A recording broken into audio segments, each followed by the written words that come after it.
সাদেকটাকে খুঁজে পাই না। সাদেকের বাড়ি কোনটা? সাদেকের বাড়ি তো এইটাই। ইস, বলতেও কত নোংরা করে রেখে দিয়েছে। কই জি সাদেক ভাই, তোমার এসআর ফর্ম এসেছে, ফিল আপ করতে হবে। ফর্ম ফিল করতে কি কি লাগবে তাই? ওটা ফিলিস না, ফিল আপ করতে হবে। ও তাই হলো, কি কি লাগবে এটা বল।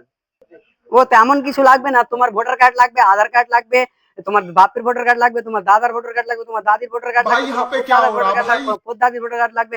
এইসব যদি না থাকে তাহলে 1998 সালে তোমার দাদা যে দাদুকে দলিল লিখে দিয়েছিল সেটা লাগবে। সেটা করেও যদি কোনো জায়গায় নাম ভুল থাকে তাহলে কোর্ট থেকে এপিডিএট করতে হবে। সালার আগে বলছি কি বাংলাদেশ যেতে হবে, ইন্ডিয়াতে থাকতেই হবে। এটা সাইকেল বেচে দিব, বাংলাদেশে একটা বাড়ি, থাক তোরা ইন্ডিয়াতে।